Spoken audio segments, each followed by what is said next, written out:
Richmond County School System, and this is Community Conversations, our monthly series where we connect the community with our experts and with real people from around the school system and their stories. So today we're focusing on how to teach in the Richmond County School System, how to have an education in a career in education in our school system.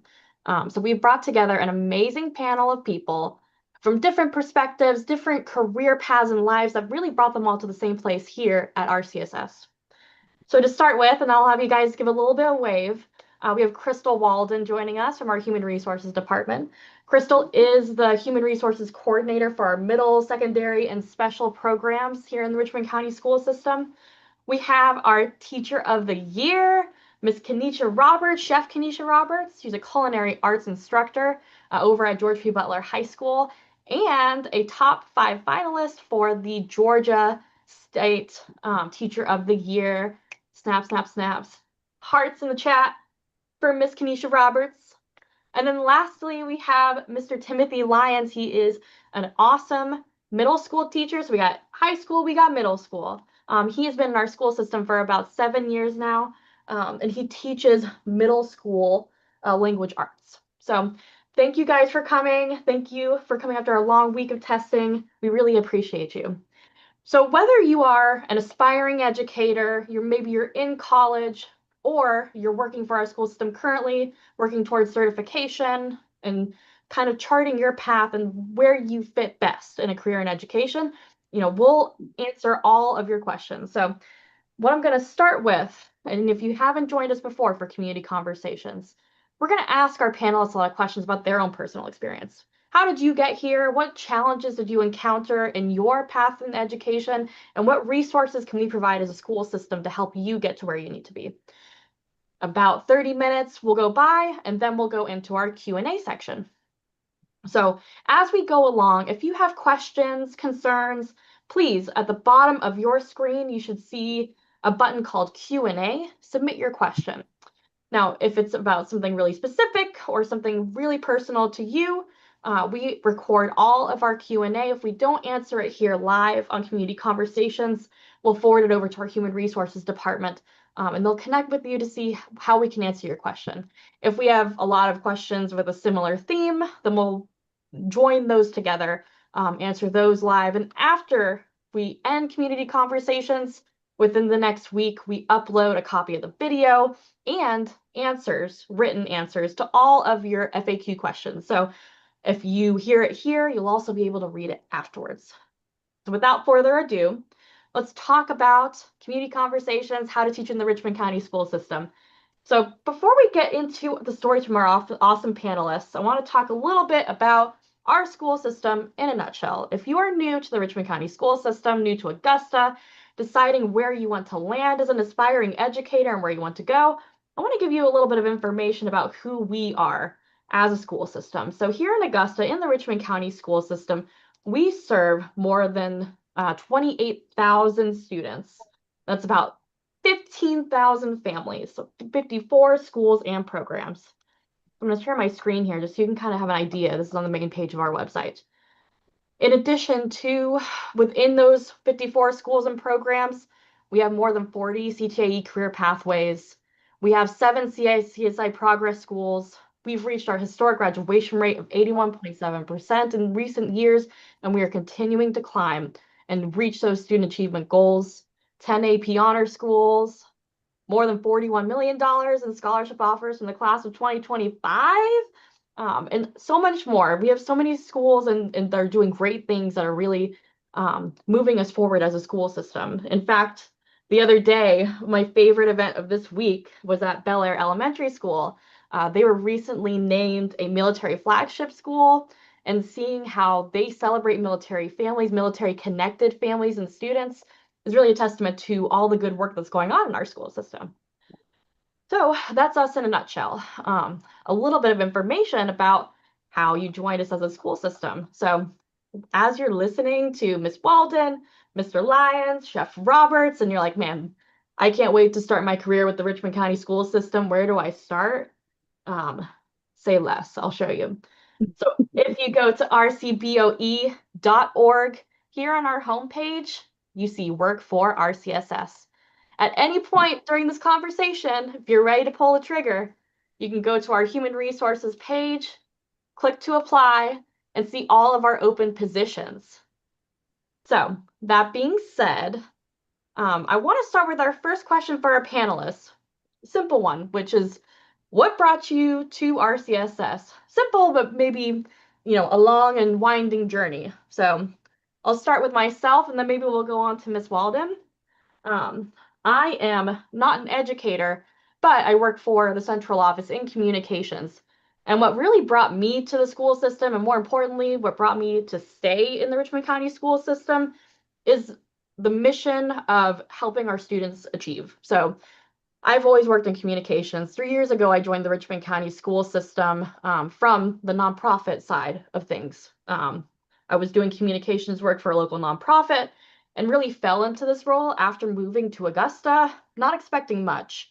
What I found was that I really loved and found a passion for finding solutions for our students, finding solutions to connecting families and improving communication, serving our teachers and helping them be able to do their jobs more effectively. That really spoke to me in the community that I found here as well. So um, my colleagues, my fellow staff members, it's a very supportive environment, and really that's what's helped me stay in the Richmond County school system. So I've only been here 3 years. I'm definitely a newbie compared to this crew. But let's go over to you, Miss Walden. Tell us about where you started here in the Richmond County school system. Good evening. Well, this is my 25th year in the Richmond County school system. What brought me here was my passion for teaching. I started out as a kindergarten teacher at Willis Foreman Elementary. I taught for 8 years, kindergarten and fifth grade, and then I moved on to be an instructional coach. Later, I worked as a Title I program specialist. And then I started in human resources in September of 2015. So this is my 11th year as a human resources coordinator. Awesome. So now, tell me about your first years, if you can remember, as a kindergarten teacher. What were some of the challenges that you were experiencing, and what kind of really made you fall in love with teaching? So what made me fall in love with it is having 25 nieces and nephews. So I practice with them at home, tutoring those babies. Those are my babies. So that's what made me fall in love with education, having those 25. I'm the baby of 10. So then my challenges as a teacher, I think they're still the same as now, time management, making sure that you take time for yourself as a teacher because self-care for teachers is very important. Mhm. Of course, challenging behaviors, but you have to have that great organization, have that foundational skill with learning and teaching. And so, yeah, that's what brought me here. And I love Richmond County school system. So that's why I've stayed so long, the Yeah, support and my colleagues. I know. Yeah, 25-year anniversary. We need to get you a special pin. Um, Thank and then you. I'll move on. Let's see. Chef Roberts, Mr. Lyons, whoever's ready. Can you tell us a little bit about how you guys started in teaching? Yes. So I came into teaching the non traditional way. I was in the military. And once I got out of the military, I opened my very own personal chef and catering company. And I bought a food truck after the military sent me to Le Cordon Bleu to get my degree. And so the high school that I graduated from, Jefferson County High School, they asked me to come to Career Day. So I went to Career Day and I fell in love with those kids. I did not want to leave. It was something. It was a spark. It was everything. And so the principal there asked me to come back and teach. And at first I was like, be responsible for kids and their education. But once I became responsible for kids and their education, I wouldn't trade it for the world. I'm in it forever. I love these kids. I love watching them grow up and be successful. I love watching them face challenges and adversities and go through them and their success on the other side of it. So that's what brought me here. And my students is what's keeping me here. I love my babies. Oh, and we know that Chef Roberts loves it. She is everywhere all the time. I go to a random school and I'm like, Chef Roberts, you're here. What are you doing here? Oh, we're catering it. So we love how involved you are with all of our students in all of our schools. Mr. Lyons, how about you? So I am a product of Richmond County school systems. I attended elementary, middle, and high school here in Richmond County. And Richmond County instilled a lot in me. So when I went off to college, I always knew that I wanted to be a teacher. 'Cause I was like, one of the teachers, I like telling people what to do, but I like guiding and telling them really what can really change their life. So that's really what led me to wanting to teach, is because I do have a true passion for children. At a young age, I was teaching Sunday school to my fellow classmates, and I enjoyed that. I always wanted to teach every Sunday, but that's when I knew I had a passion for teaching. And so when I went off to college, I had to go to a college that had an education program. But I did take the alternative route to become a teacher. So it's something that I enjoy. I love my students. If anybody asks you, any of my friends, colleagues, they know I talk about my students. And I talk about Helps Middle School all the time because I love the place that I work. And my students is what keep me going every day. Every day I come in, I could be having a bad day. They'll do something to brighten my day. And they're always like, well, you said you're having a bad day. I was like, well, not until I saw y'all. I'm better now. So it's kind of what's keeping me around. It's definitely the students. Yeah. Well, now we have a former kindergarten teacher, middle and high school. I'm just curious, what do you think is some of the biggest differences between teaching in those different grade levels? So for me, I would say, of course, when they're in kindergarten, they're babies. They're not as independent as middle and high school students. But one thing about my babies, when they came out of kindergarten, they were reading and writing and ready for the first grade. What about In middle school, Mhm. there is it's a shift because I feel like our students are truly like learning who they are and where they kind of want to go. It's a lot of development that is happening. So being that I have taught sixth, seventh, and eighth grade, Mhm. I see there's a lot of developing. And when you're teaching middle school students, you're really molding them for what is to come and preparing them for high school. So yeah, we deal with a lot of different attitudes and personalities. But it's really what you pour into the middle school students. You have to give them a lot of attention, similar to like Miss Walden's kindergartners. You may think, oh, you teach eighth grade, they're a little bit more mature. Yes, they're a lot more mature, but they still require a lot of your attention. Yeah. I think of like my worst grades when I was just a terror in school. It wasn't high school for me, it was middle school. I think I was just especially angsty in middle school. So hats off to all the middle school teachers out there. What about you, Chef Roberts? I love teaching high school. I love that they are independent, they are self sufficient. And I love watching them and helping them get to that next level. They're focused on their careers, getting through high school so that they can start life.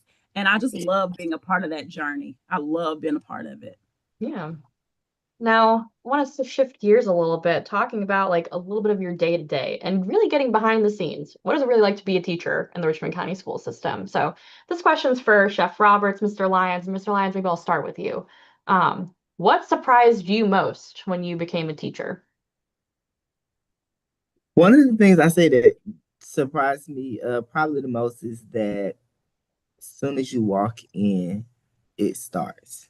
Even if you're there 30 minutes, an hour earlier than when the children come. So as soon as you walk in, it's gonna start. And you have to be flexible working in education because in order for your students to be successful, in order for you to be successful, you have to be flexible and open to change. That's the only way that you're really gonna really be successful. You have to have that open mind. And being able to be a team player because you never know who you're going to work with or what type of students you're going to encounter. So you need to be a team player and being compassionate. Mm-hmm. Yeah, we call it the pivot. We got to pivot every day. Yes, You never know what yes, what life's going to throw at you, especially when you're teaching children, they all come with their own situations and you got to meet them where they are specifically. absolutely. What about you, Chef Roberts? What surprised you when you first started? Well, because I came in the non-traditional way, I was like, okay, am I cut out for this? Am I ready for this? Can I do this? I did not go to school to be a teacher. What is this going to look like? But building these relationships with these students, building these relationships with these parents, these students will do anything you want them to do. They will. They will. You build those connections. These parents, y'all, when I tell y'all, I'm so in love with my students and my parents. And I'm surprised at how those relationships were built, how they formed, how well they formed. And, having these kids just, gravitate to me and just, I don't know, Haley, it's amazing. Like I have butterflies right now, just thinking about it, just chills right now, just thinking about it. But yeah, coming in, not as a traditional teacher and not knowing, but my kids, they made me feel welcome and warm. And yeah. Yeah. And I love how you said your point about the connection piece, especially coming myself, I'm a non-educator. I work adjacent to education. My role is to support our educators and our students and our families in a communications role. So I love hearing educators talk about that connective tissue that brings them together. So I'm curious to see, and anybody can jump in on this one. How do you approach building those connections, especially in difficult situations? Students who might not be receptive to it at first, who might be, showing frustration in the classroom, who have things going on at home. How do you guys approach building those connections with your families and your students? Well, for me, I get to know my students, and you have to. I pay attention. I watch. So if something is different, if something is off, I want to pay close attention to it. I want to give them that attention that they need, because they may be students, they may be in high school, but they still need attention. And so I don't want to leave them just sitting there, to figure it out. I want to help them figure it out. And I think once they realize, okay, Chef wants to help me, she wants to see me successful, she wants me to do better and to be better, they start to open up to me. So that makes it easy. That makes it easy. Goes back to what Mr. Lyon said too about that compassionate and open heart. Like you just really have to open yourself to where the students are. That's right. And I think you can build those connections too when the students know that you care. When they know that you care and you are compassionate about being there for them and teaching them, they'll open up more. And that's where the connectivity will come between the student, teacher, and home relationships as well. I agree as well. And something my students know, and the people around my building, they kind of hear it, and I pride myself in it. But all of my students know, they hear, if you come in the room, you'll hear me say, "My crew, let's go," and it's the Lions crew. So I start off with letting my students know at the beginning of the year, like we're family, and families, we may not agree up with everything. I mean, we may not agree with each other with everything, but we're still a family at the end of the day. We gotta protect each other and ensure that nothing is going wrong in our family. If somebody in our family is hurting, we're there to be there for them and showing them that compassion. And so, being that I come from a strong family background, I do have that same tradition in my classroom, and it has worked over the years with my students, knowing like we are a family and I really care about you. I'm not just your teacher. I'm somebody that's here to pour into you because I want to see you beyond here. And so I tell my students now, like my first group of students are graduating this year. So seeing where they started and where they are now, I have that same goal for all of my students. So just being sure that we pour into our students and letting them know like, hey, I'm here for you and I care about you and I'm just not another teacher. Yeah. Yeah, I like that. The Lions crew. I want a t-shirt with the Lions crew on it. Oh, I'll get you one. We get, and we also do have shirts. Now that you say that, we do have shirts. So you just tell me your shirt size. I'll get you one Wait, this I'm year. not even 'Cause I joking wear though. one I'm every gonna year. email you after this. And then we come into work, next community conversations, they'll be like, who's the Lions crew?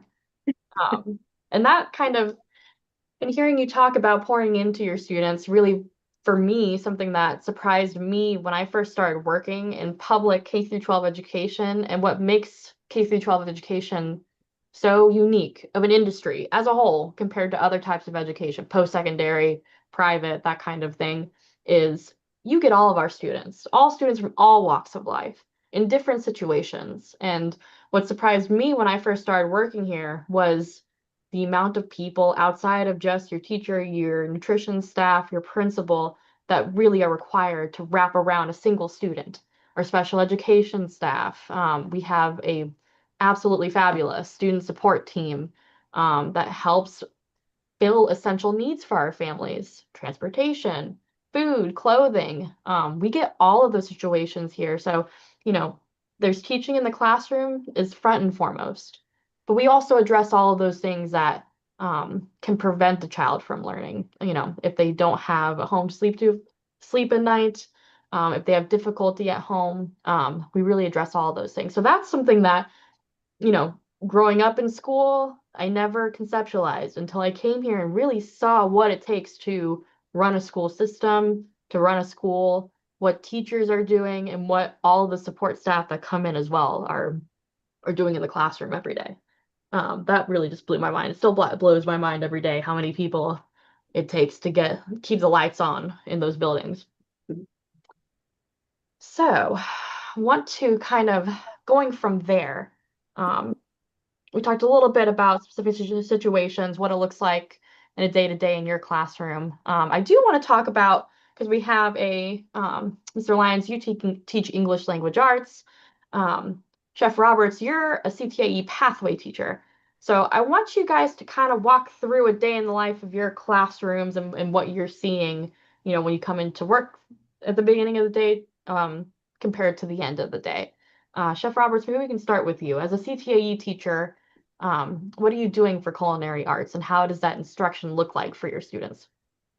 So my students come into class, and the first thing we're going to do is go over whatever it is that we're going to be cooking or preparing for that day. You know, they're ready. Appetite is on 10. Okay. They're ready to get in the kitchen. They're ready to cook. And so they come in, and especially if they're in one of my intermediate or advanced classes, they come in and they get chef jackets, hair nets, they wash their hands, put gloves on if we're going to be doing something that we're going to be eating food that is not going to be cooked. And so we get in the kitchen, they get in their groups, we go to the board, they check out, get their recipe cards, and they get busy in the kitchen any time of the day. You come in here, whether it's in the morning or in the afternoon time, the last class of the day, you're going to smell something. Today, we did loaded baked potatoes, shrimp, ribeye steak on the chicken. Blackened chicken ribeye steaks on a broccoli, red onion, green onion, and they made garlic Parmesan cream cheese sauce. And so that smell just permeated throughout the entire building. But that's what it looks like. If you're in my intro class, you come in and we may start with a Kahoot or, an attention grabber, something to get them really, really engaged. Or it could be a song or anything, or it's me, y'all ready for me today? Y'all ready? And they're just like, oh my God, chef. Like it is 7 period and you are still on 10. Oh my goodness, chef. So yeah, that's what it looks like. I mean, it looks good. You see them in here, but it smells amazing. Yeah. It smells amazing. Oh, I know. When I came over for Tody, I was like, this is where I went every day. And I just remember because when we were shooting Teacher of the Year video shoots, I don't get to go into the classroom as much as I'd like. But Teacher of the Year is so fun for me because I get to see our teachers and really our highest level of teaching in the classroom and see a day in their life. And what I noticed, was I'm really hungry, but also seeing how joyful and happy the students were cutting up but still staying on task. I was like, this is fabulous.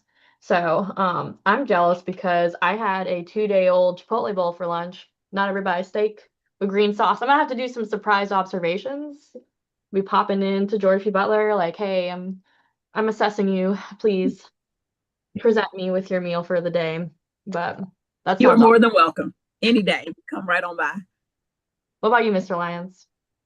So my classroom is a little bit different. We aren't doing any cooking in there, but my classroom is very live. Being that I work at Hempsville Middle and we are a IB school, we're part of the International Baccalaureate program, and we're part of the middle years program. I bring life into my classroom. My students know that we have real conversations. It's the 8th grade class, so we have real conversations, and I'm always giving them real life experiences. I've experienced a lot in my life, and so have my students. So we have those conversations to tie them into our lesson, because I believe that there should be a balance. It shouldn't just be so much of, oh, I'm giving you so much academic, academic, academic. Well, let's bring in conversations and topics that you all want to talk about. Let's read things that you are more comfortable with reading, or texts that are very interested to you. And I also tell my students, yes, we're going to do the fun stuff, but also we got to do the not so fun topics, because I'm preparing you for life beyond this classroom. Mm-hmm. And so normally I'm starting with some type of video to bring in their attention.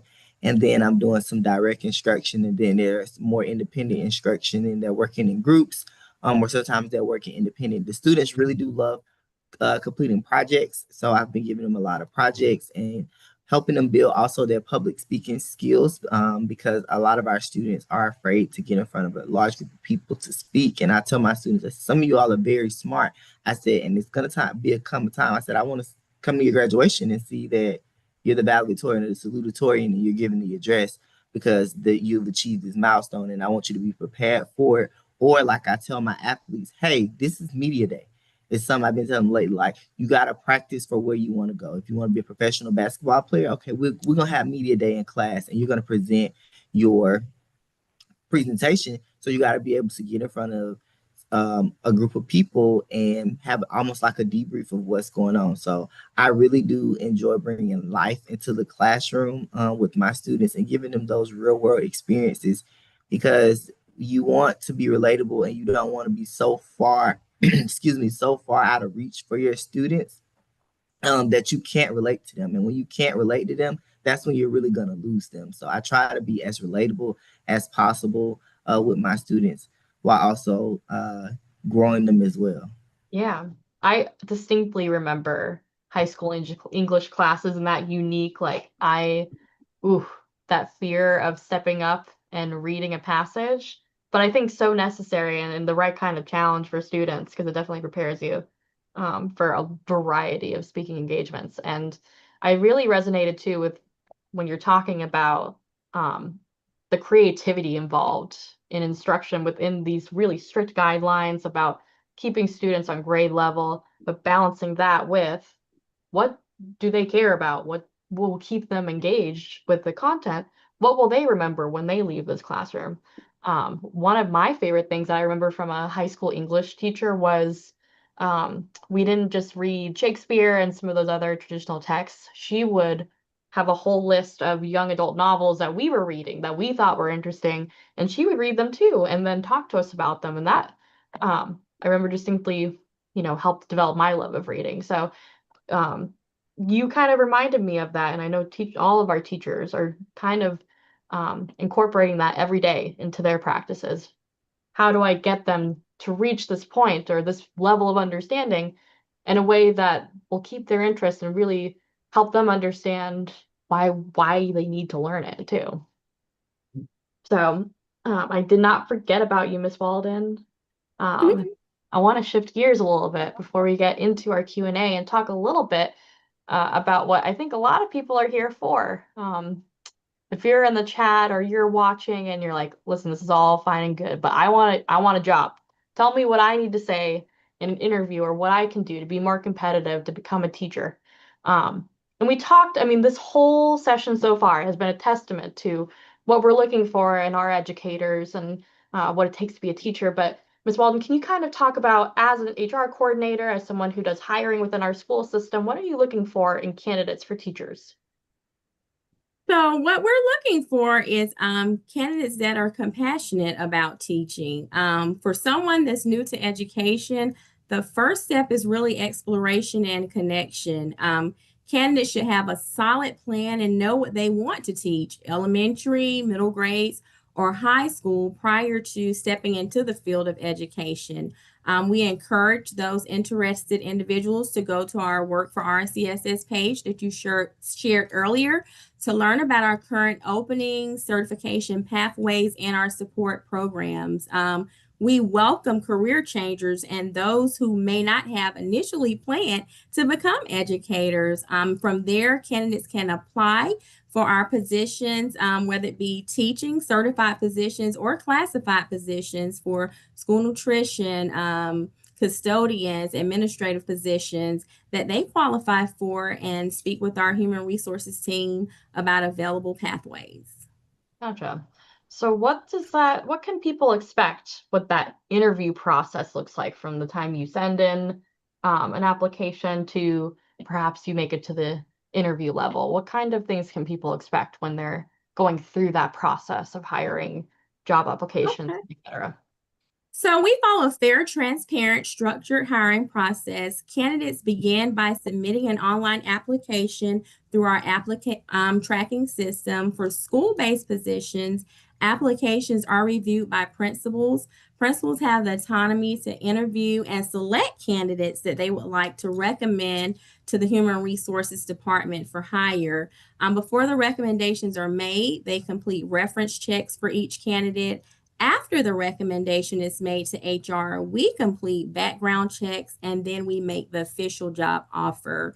Once hired, new employees participate in onboarding and receive onboarding mentoring, ongoing mentoring, and professional development to support their success from day one. Yeah, and I really want to touch on that professional development piece. One of my favorite events over the summer, I got to work over the summer. Teachers get time off, but once May hits and gets over to June, then we're starting to back to school. But one of my favorite events over the summer is new educator orientation. So if you are new to the career of education, period, and new to our school system, those teachers have a completely separate 2-day conference where they come together from all schools. They network. They're given a lot of different resources. They're paired with their mentors that really walk them through how to be successful in their first year. And it's a really awesome, first taste of the Richmond County school system to help you start the year right. But for our current teachers too, there's a lot of ongoing professional development and supports that we provide. So wanted to make sure I touched on that piece too, that, we don't just set you and forget you. Right. Our human resources team, our teacher development team, we have entire teams full of people that are really focusing on helping our staff members, our certified staff members, classified staff members feel like they can thrive in their role. So now I kind of want to switch gears, Crystal. So for someone who doesn't have a traditional background in education, what are the first steps to becoming a teacher here in our school system? And this is for someone that doesn't have an educational background? Correct. Okay, so we hear a lot about waiver and or non-traditional teachers, and a waiver or non-traditional teacher is someone who did not complete a traditional educational degree but brings valuable content knowledge or professional experience to the classroom. These teachers are hired while actively working towards certification. Individuals with a bachelor's degree qualify to teach. RCSS partners with the Georgia Professional Standards Commission to ensure that these teachers meet state requirements while teaching, and the district provides the structured support while they're navigating through the process so they won't be doing it alone. Right. So we call it certified for success. We really work with Augusta University. They are close partners with us if you want to pursue a master's in education. But they can also get what's called the Georgia tab. Is that right, Crystal? So more of a certificate. That's right.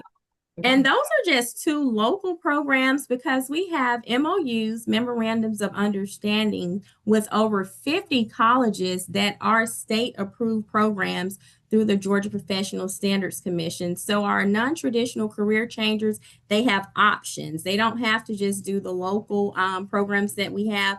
But with those 2 local programs, we do have scholarship opportunities from special grants and money that has been given to Augusta University and Georgia Tap through private foundations. So you're saying you could come and work here as a teacher, and as you're getting your certification process, you can have some extra funds to pursue that education? You can have funds that will pay your tuition. So with Georgia Tap, there's a scholarship that will pay up to $2,000 to eligible candidates. And with Augusta University, their scholarship is $5,000. So candidates are given $1,000 per semester. I mean, we love free. We love that. So now maybe we have some participants in the chat that they're like, okay, I can see a pathway. I see the path now. I want to go back to our teachers, our current teachers. What would you say to someone who might be on the fence? They might be considering a career in teaching. They may feel called to teach, but they're not sure if they're ready. What kind of advice would you give them? Mr. Lyons, maybe I'll start with you. So the advice that I would give them is to really see if it's something that you want to do. I would highly advise that you find you a teacher and maybe connect with them and get some insight from them, and maybe see if you can spend a day with them, or even go through the systems sub the way that they have Kelly services, I believe, for subbing, and sub for a day. Do elementary, middle, and high school. I communicate a lot with some of the substitute teachers that come to our building, and they I was having a conversation today actually with the substitute over lunch, and she was like, I've been subbing in middle school for a while. She was like, and I've been here with y'all. She said, y'all really gave me the courage to go back to school to want to pursue a degree in education. And then it all came from her, getting that hands-on experience. So I would just really recommend like actually going into a school and getting the actual hands-on experience, because I'm a hands-on learner. So I feel like that's the best way that you really can learn, and really see if it's something that you want to do. Because when you come in, even as a sub, you have to be flexible. Like I told the sub today, I said, I'm not sure if we're going to be on a regular schedule or if we're going to be on a testing schedule. I said, but I'm going to help guide you. And she was like, okay. And I said, and if you need anything, just let me know. And so you also just will see that way of the flexibility of what teachers have to endure every day. So I would definitely recommend maybe shadowing or even coming in to be a substitute. Mm-hmm. What about you, Chef Roberts? I would say if you're on the fence, if you're thinking about it, hey, you miss 100% of the opportunities that you don't take, right? So do it. I would say go for it. Get into the classroom. It could be life-changing. It's so rewarding. It really, really is. Get in there, get to know the students. And if you're thinking about it, that says a lot. That says that you feel like you can do this. You can go in and be, someone positive in a child's life. So if you're thinking about it, our children need positivity. They really do. So if you're thinking about it, go for it. Mm-hmm. Take the plunge. That's right. Take it. Mm-hmm. What about you, Miss Walden? Any advice for someone who might be so considering it? Yes, I would say to make sure that you're ready to be dedicated to the field of education, because if you're going to be a career path changer, you have to be dedicated to wanting to go back to school, to take the necessary state assessments through GACE, take those content assessments, just breaking down the steps. When you're thinking about it, pick a grade level. Think about a subject area that you want to do, and then just explore the different routes to certification, because you have to be dedicated to the fields of education. Absolutely.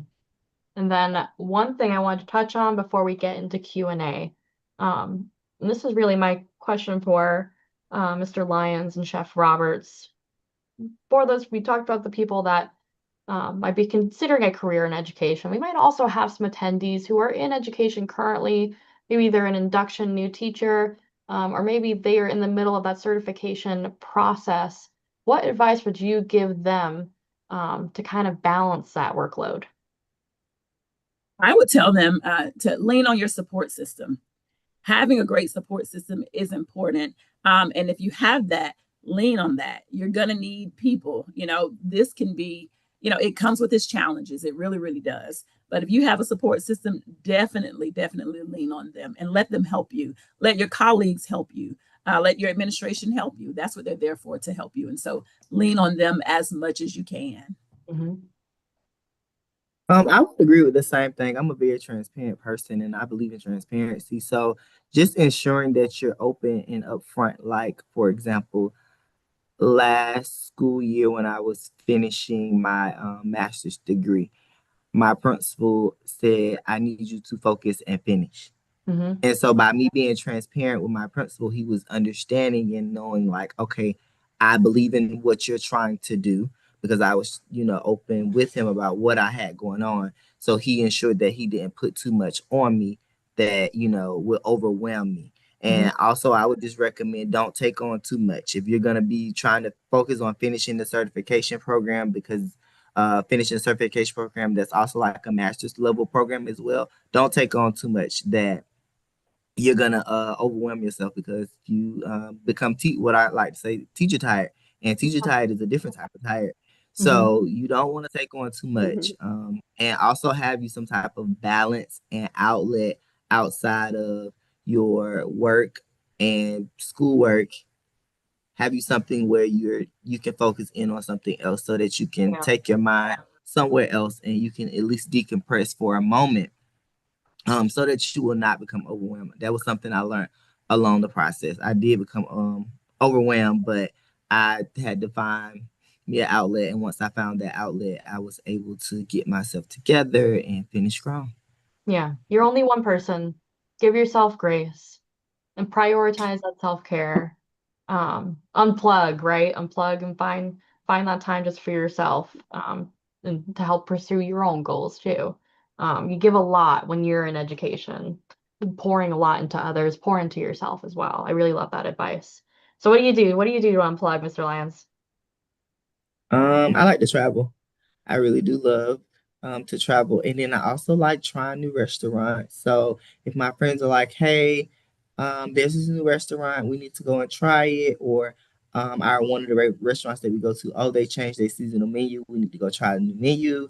I'm all for after work. I'm all for leaving work. Some days, sometimes I say I'm gonna leave work at work today, and I'm gonna get to it when I get back the next day. And just leaving and going and having a good meal and just socializing with friends, decompressing, and them understanding like, hey, I had a long day. They understand. Yeah. My friends now they understand when I go on a tangent about my students or what's going on at work. Like they just listen and so having somebody there to just literally just be a listening ear for you is what you're gonna need in this work of education because you just need somebody to listen sometimes, not respond, just listen.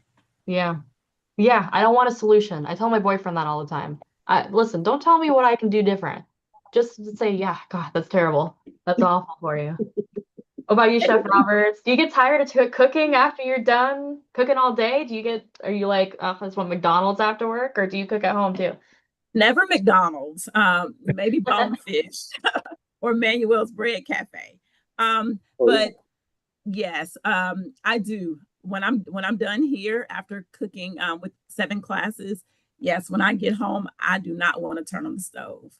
But sometimes there are recipes that I want to try, and I don't want to try them with my students because I don't want to hear that, no, oh no, chef, we don't want to. No. So I'm like, okay, I'll get in my own kitchen. I'll try this recipe. I'll take it back to y'all and, bring it back to you all and see, how you like the finished product. But yes, I love to unwind. I love to get off work, uh, go get on my couch, turn a movie on.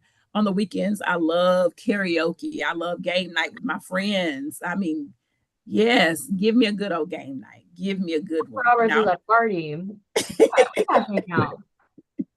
Love karaoke. Yes. Okay. So thank you guys. I really enjoyed hearing your stories. We're at 6:45, so I'm gonna shift gears a little bit and let's go to Q&A. And as I said earlier, if you joined us a little bit later, in the bottom of your screen are participants.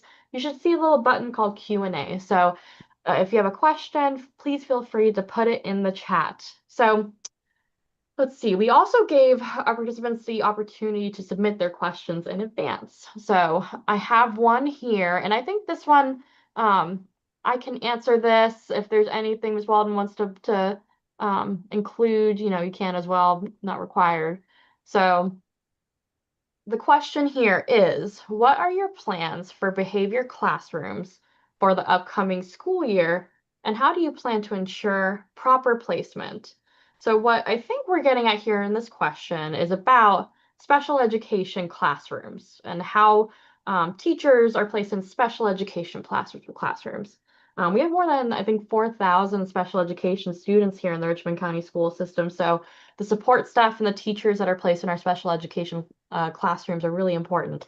Something that our really awesome special education department is doing in the upcoming school year is finding ways in the placement of our teachers in classes and the setup of our classes in our schools that helps reduce that student to teacher ratio to better support the teacher in the classroom. So in the next school year in the Richmond County school system, you'll find that you'll have more special education classrooms, spreading those students out so that there aren't too many students in one classroom. And that is for the sake of supporting our staff that are in those special education classrooms. You think that kind of captures it, Crystal? Anything you want to add to that? I think that's it. That's it. So let me pull up the chat here, see what's next. All right, so I see here in the chat, I just want to confirm that there is a career fair on May 2nd at George P. Butler High School. Absolutely. So if you like what you heard today, you want to talk to Ms. Walden about a career and really go one-on-one and talking about that specialized career path for you, all of our schools are going to be represented at the career fair on Saturday. Is that right, Ms. Walden? Can you give us a little bit more information on that? That's correct. All of our schools with vacancies and departments will be present. Augusta University will also be there to talk to our career changers that may be looking to become certified. The career fair will be held at Butler High School in the new gym starting at 9 a.m. and running to 12 p.m. on Saturday, May the 2nd. So we invite everyone to come out to meet our HR staff, our principals, directors of departments.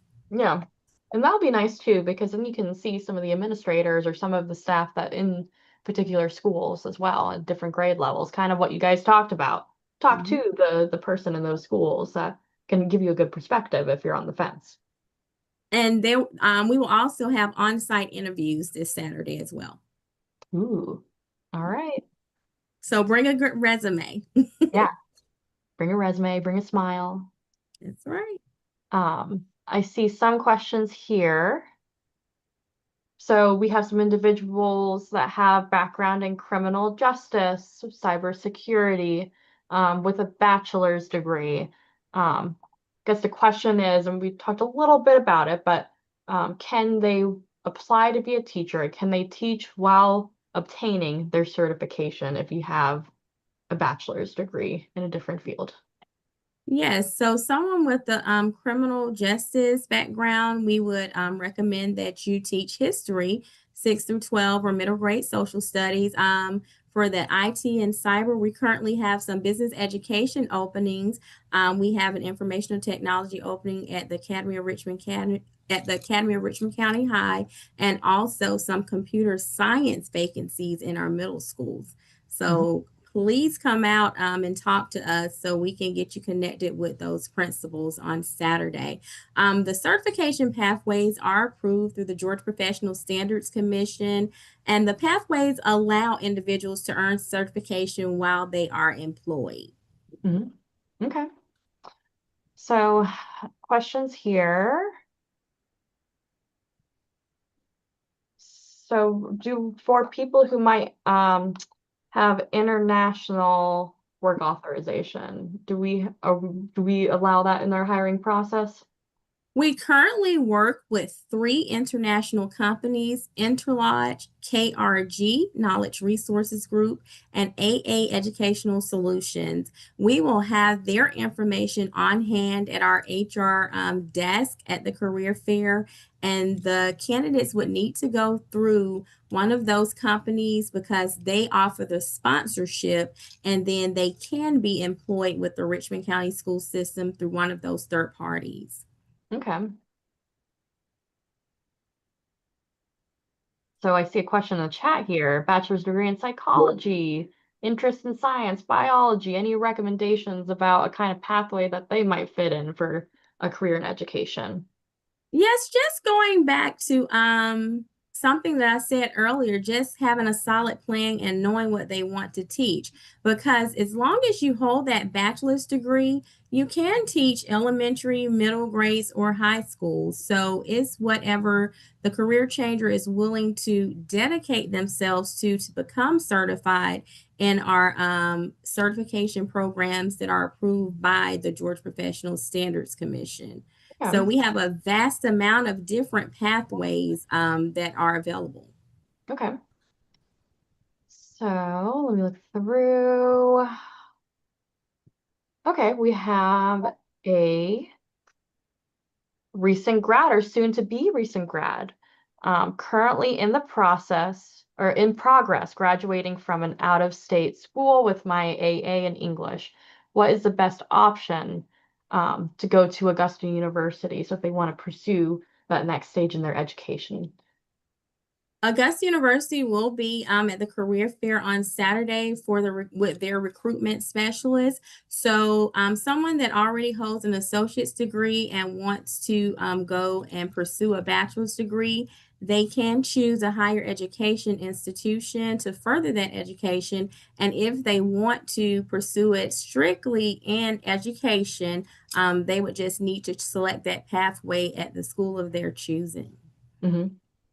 And I did want to mention too, with the Georgia Professional Standards Commission, they also offer military support certificates for active duty, for retired veterans, and for transition service members. They just have to have a bachelor's degree, pass the educator ethics from Georgia PSC, and a background check. So we also support military support and military spouses. You read my mind because that was the next question in our FAQ. So that question concerning pathways for military spouses who hold a bachelor's degree but aren't certified, there is a pathway for you there. Yes, and with us being so near to the base, to the Fort Gordon base, we have a lot of military supports and transitions, and then we also have the Freedom Park K-8 school that's on the base. Absolutely. We love our military connected families. That's right.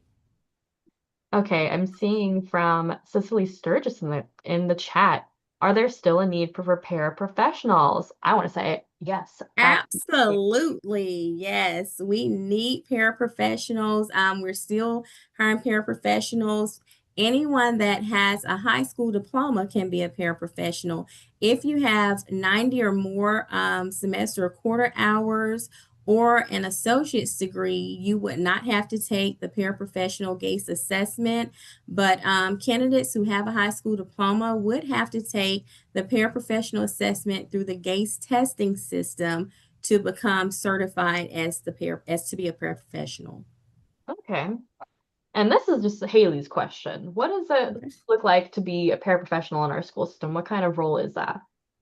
So we have paraprofessionals in elementary, middle, and high schools. In our elementary schools, they may be paired with a kindergarten or first grade teacher. In the middle and high schools, we have our special education paraprofessionals that work and assist our special education teachers, as you stated earlier, with us spreading those classes out and having smaller classes sizes for our special education students. We have the paraprofessionals on hand that also provide that support to the students while the teacher is working with other smaller groups. Mm-hmm.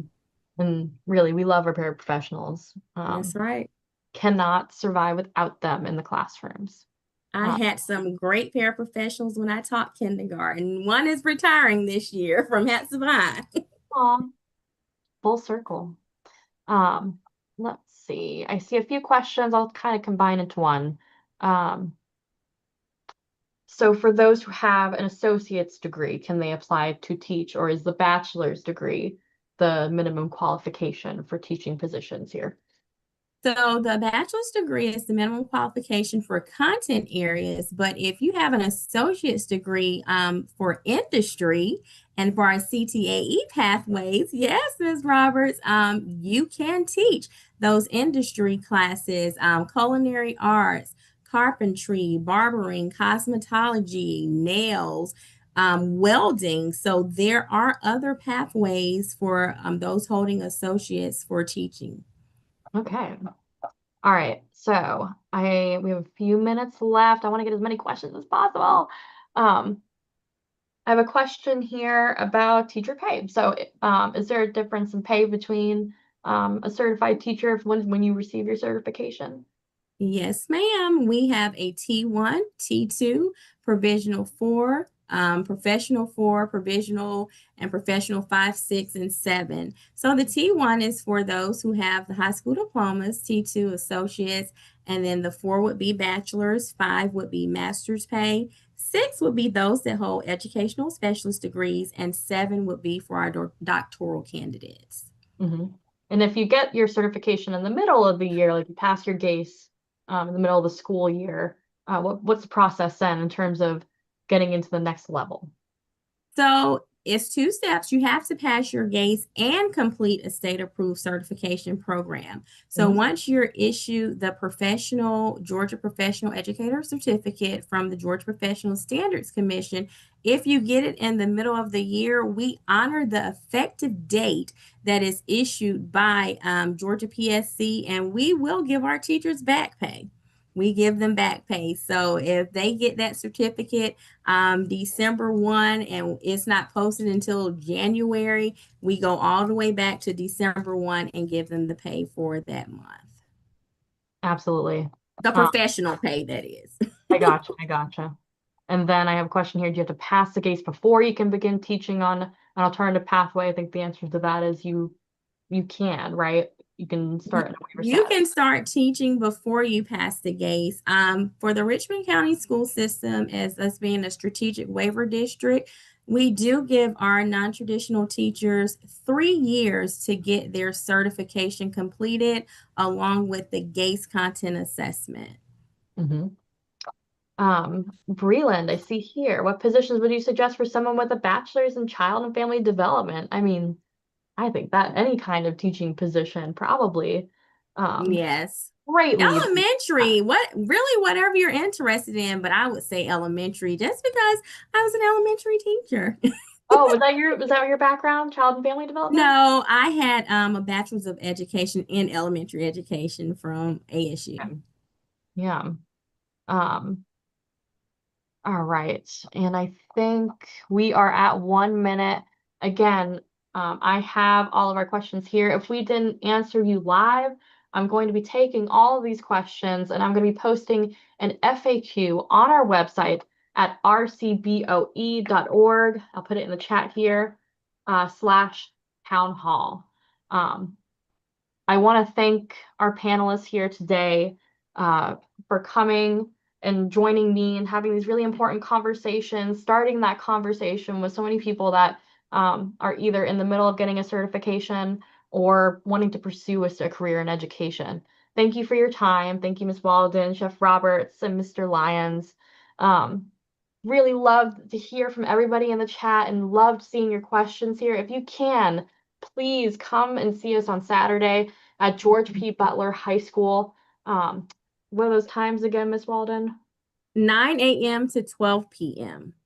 So get to us before lunch and then go to the farmer's market, start the day off right, get a job, and then celebrate, walk down the river. Please, we would love to have you, love to talk more about your situations too, and what pathway is right for you. With that being said, this has been Community Conversations. Thank you so much for joining us. And if you want to hear something next, what topic interests you? What do you want to hear from, or who do you want to hear from the Richmond County school system? Let us know. We'll be sending a survey out. But thank you guys. Have a great night. Good Good night. night. Bye. Thank you.